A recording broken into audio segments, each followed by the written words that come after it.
What is going on, guys? Welcome back to another video. So I have the BMW 3 Series F30 for an entire weekend. Long story short, I have the car on a long weekend test drive. I'm trying to come to a decision whether I want this or the previous series, the previous 3 Series, which is the E90. And so I'm looking at about a 2010 2011 model of the E90 or the 2015 model of the F30, which is this one. And I just want to make this video quickly of 5 things that I've thought of that I just don't like about this car. So this is going to be 5 things that I hate about my BMW 3 Series F30. So enjoy the video, sit back, relax, and hopefully this gives you some insight as to what to expect when you buy your BMW 3 Series F30. Enjoy. Okay, so the first thing that I noticed when getting into this car was this panel right here in particular.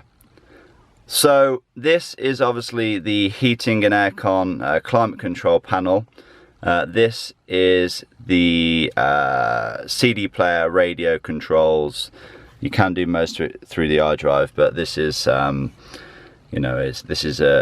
manual buttons for the CD player and radio. But I just think this looks very, very, very cheap. This gloss black, I just don't like it. It seems very out of place.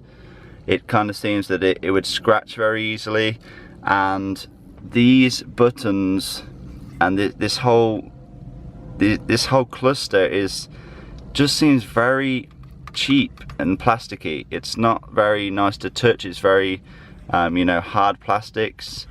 It seems like this would just come up, these dials would just come off very easily, and it's not very nice to touch. So this seems very, very cheap. It seems very poorly made, and it's not something that I would have expected in a £40,000 car. So that's one thing that I do not like. But that kind of is the general theme throughout the car. All of the buttons seem very cheap and plasticky. They don't have a nice soft feel to them, so that's something that you can expect throughout. Like, look at this, they have the same cheap plasticky feel buttons, and I would not expect that on an expensive luxury car. Okay, so here's just another thing. So obviously you have the sun visors, and what's up with these mirrors? Why are these mirrors so small? They have this whole space. It's actually the girlfriend who pointed this out to me, but these mirrors are very small. They don't need to be that small, do they? And just the general quality feel of these, as if the mirrors has been stuck on, that seems very cheap. Seems like they've cut corners, and that, along with the material of the headliner, seems pretty cheap. Doesn't seem like a good move there from BMW. But yeah, the quality of the mirror, the size of it, and the quality of the headliner as well, not very nice.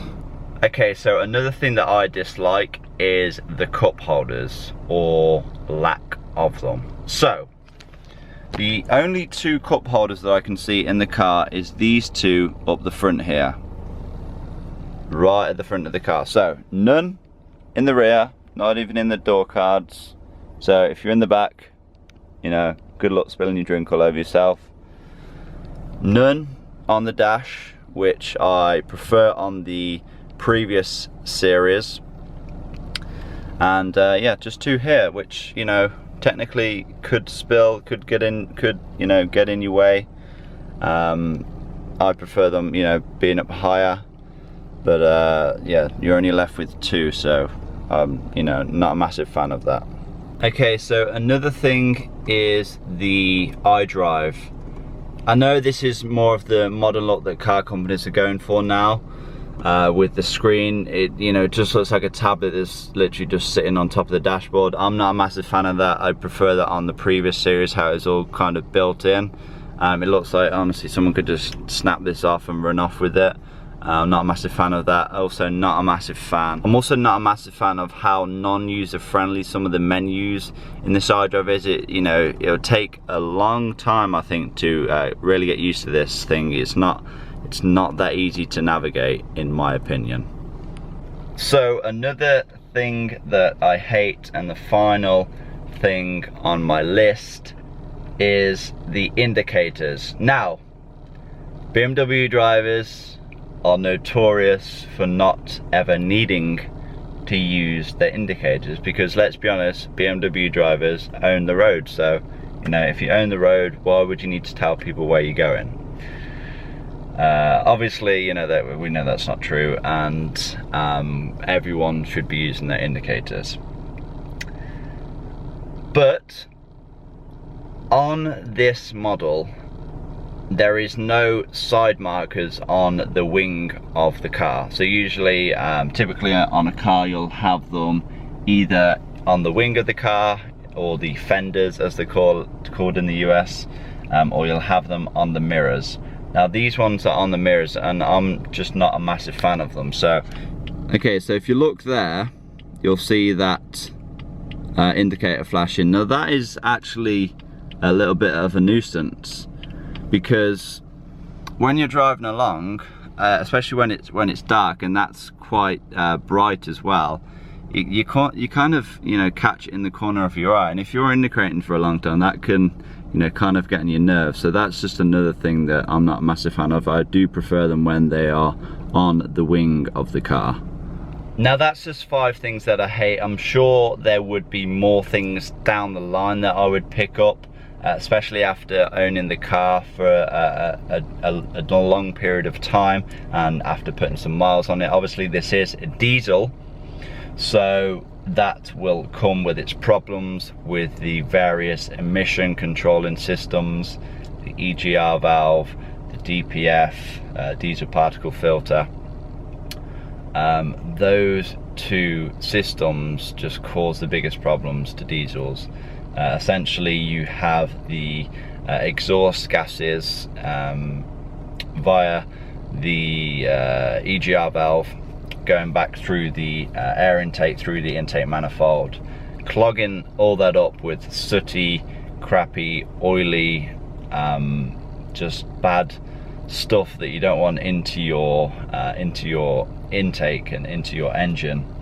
And that will restrict the airflow, and in turn, you know, cause you to lack power, you know, when that all gets blocked up. The first thing that I do if I buy a used car is remove the EGR valve or blank it off, whatever, and then just clean out the entire intake, because you will find after a diesel gets, you know, over 100,000 miles, the intake manifold, all the boost pipes from the intercooler to the intake manifold will just be clogged up with sooty crap, and you don't want that going back through your engine. So that is a big problem that will come after doing many miles.